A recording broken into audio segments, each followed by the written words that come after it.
港傷健拆旗協會 RDA 過去50多年，一直致力為傷健人士提供復康拆旗服務，成果與日俱增，實在有賴一班熱心嘅捐款者、支持者、合作夥伴以及義工嘅長期支持同努力推動。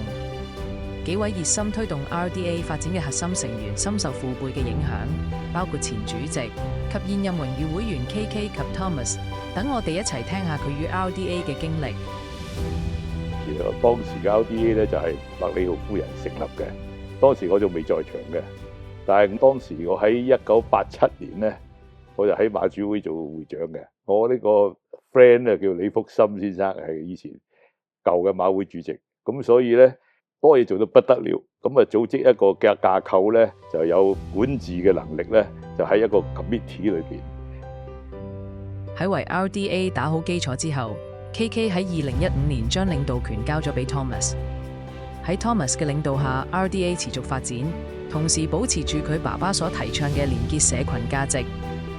KK 同 Thomas 都非常重視人際關係。KK 喺委員會內部建立咗穩定嘅關係網絡，而 Thomas 則十分重視騎生、義工同委員之間嘅聯繫。呢種對人際關係嘅重視，對 RDA 嘅成功起到咗關鍵作用，創造咗一個溫暖同關懷嘅社區。咁其實佢哋嗰啲 rider 定時咁樣去嚟騎啦。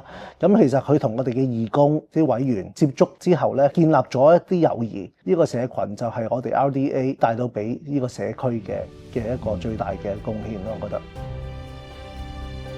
Joseph 從事復康工作多年，佢喺 RDA 嘅付出都啟發咗 Justin 對 RDA 嘅貢獻。我同 RDA 結緣呢，就嚟自前主席 KK 央。咁我當年同佢喺呢個香港政府下邊一個康復諮詢委員會共事咗，差唔多都10年8年㗎啦。咁我喺阿 KK 身上邊咧，開始有啲感覺，咦 RDA 好特別喎，咁樣佢花咗咁多心思去建設、栽培、培育呢一個咁嘅特別嘅組織。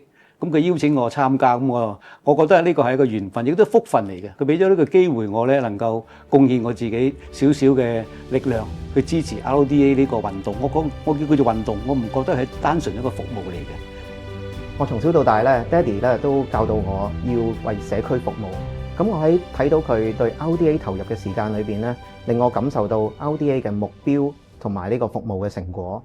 所以當我選擇為 RDA 投入時間嘅時候咧，無疑一定係受佢嘅影響。我亦希望咧將呢份服務嘅精神傳承落去，為社區提供咗個平台，令到傷健人士咧可以有個機會去接觸到馬術嘅運動，接觸到馬匹。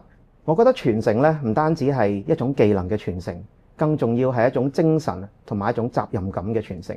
所以咧，我希望傳承呢個喺我哋 RDA 嚟講咧，係為咗對我哋以前所有嘅持份者嘅貢獻作出一個承諾，亦為咗以後我哋嘅 RDA 嘅參加者作出個責任。希望作為輪選委員及 RDA 騎生智達嘅爸爸 Carson， 好高興見證個仔喺 RDA 嘅成長同發展。智達初嚟我哋嗰時咧，佢係唔識講嘢。智達開始嚟 RDA 騎馬嗰時咧，佢要佢戴帽，佢好唔中意戴帽嘅。等佢好中意騎馬，咁你知道咧，唔戴帽就冇馬騎，所以佢就戴帽。同阿馬咧有個聯繫咧，佢係好中意騎馬，對佢嘅幫助係好大。即係我哋作為父母見到佢咁樣成長法咧，開心到係唔可以形容。RDA 咧當智達係佢自己嘅家庭嘅成員，對佢嘅影響咧係好重要，因為俾佢覺得有自信心。